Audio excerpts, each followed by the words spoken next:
Hi, my name is Laura Alsum, and I wrote the screenplay called Survival of the Fittest. It is about 12-year-old Charlie, who is a star athlete in his school, but who is also struggling with a degenerative neuromuscular disease that is progressing rapidly and getting in the way of everything he loves to do, especially baseball. Charlie is messing up on his games and letting a lot of people down. So his coach, for Charlie's safety, wants Charlie to step down from the team next year.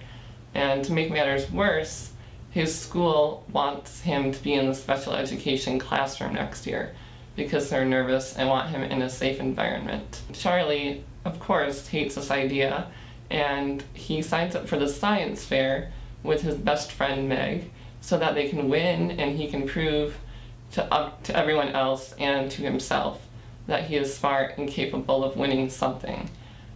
So the scene that we're about to see is with Charlie and Meg and Charlie's rival Ricky.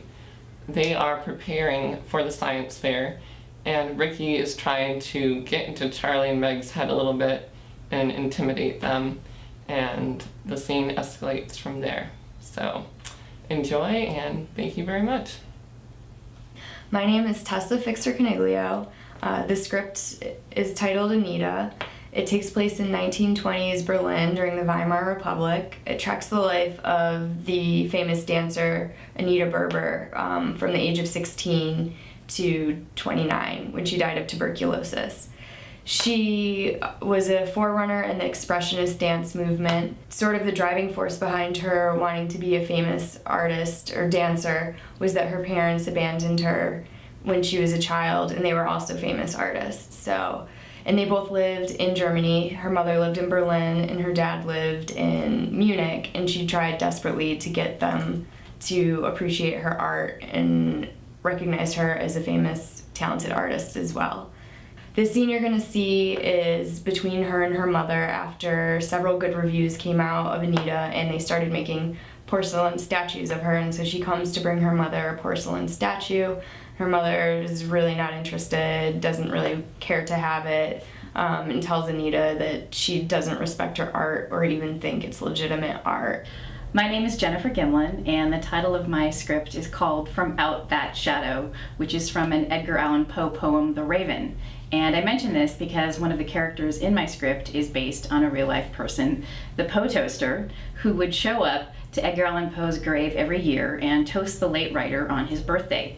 That went on until 2009, and then it stopped. And nobody has ever figured out who this person actually was or how he got into or out of a locked graveyard in the middle of the night.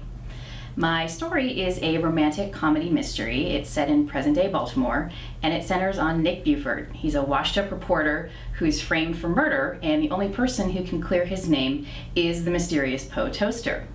And Nick follows a series of clues left behind by the toaster, but as he does so, Nick finds himself getting trapped in increasingly dangerous situations straight out of Edgar Allan Poe stories. The piece that you're going to hear comes in at the point where Nick and Rue, she is a Poe expert, have followed the first clue to a mausoleum. They've broken into it in the middle of the night, and Nick was expecting to find the toaster, but instead he found a coffin filled with food and water and the second clue. Rue, who is a claustrophobic, starts to have a panic attack, and she makes a run for the door, and that's when the fun begins. Hi, my name is Neville Kaiser, and my script is Man of Sorrow. Man of Sorrow is the story of Oscar Wilde, or my version of the story, and it starts when he's charged with acts of gross indecency by his gay lover's father. Now in London at that time, it's 1895, sleeping with other men was absolutely against the law. So because this got out into the public, it's made a huge deal in the community, and it's in all the papers for weeks at a time. So he's put on trial, and in the end, he's convicted, and he's taken to prison for 2 years. The scene we're about to see is when he's in prison. He's been there for 7 months, he's lost about 40 pounds, he's not doing well.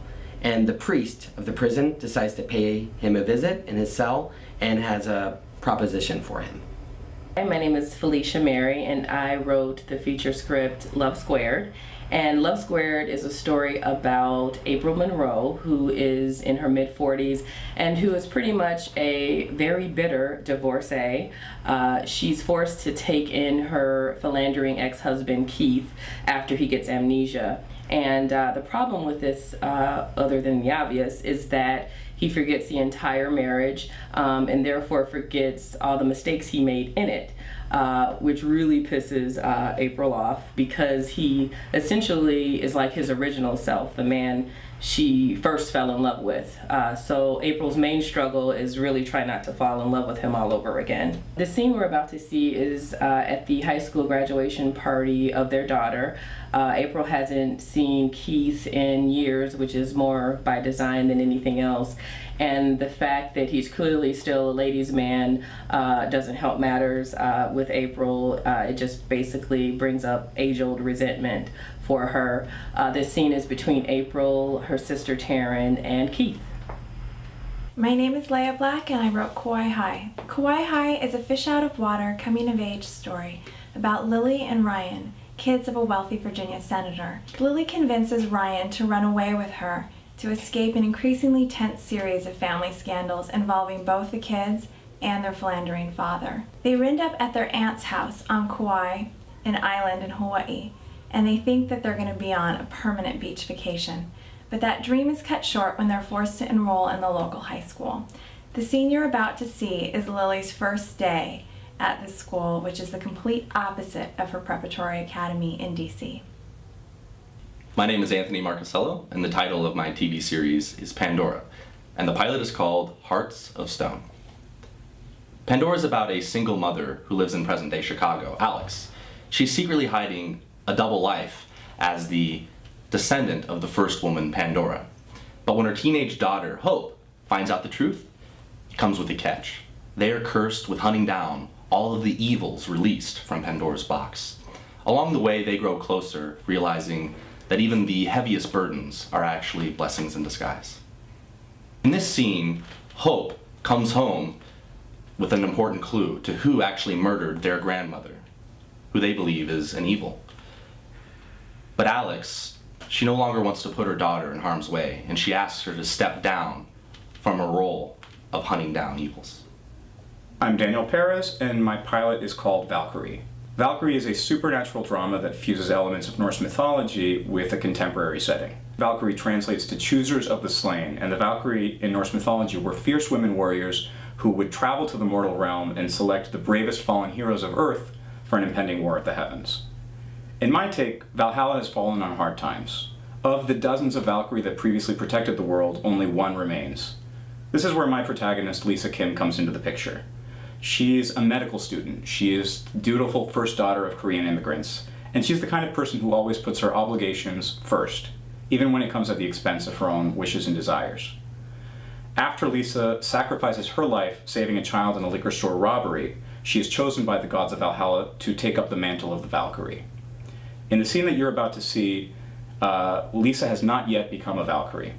And in fact, the Valkyrie heir watches over Lisa from a distance as Lisa enters her own home. This sets off a series of events that will lead to Lisa becoming a Valkyrie, and for her boyfriend Reed to join her as one of Valhalla's warriors.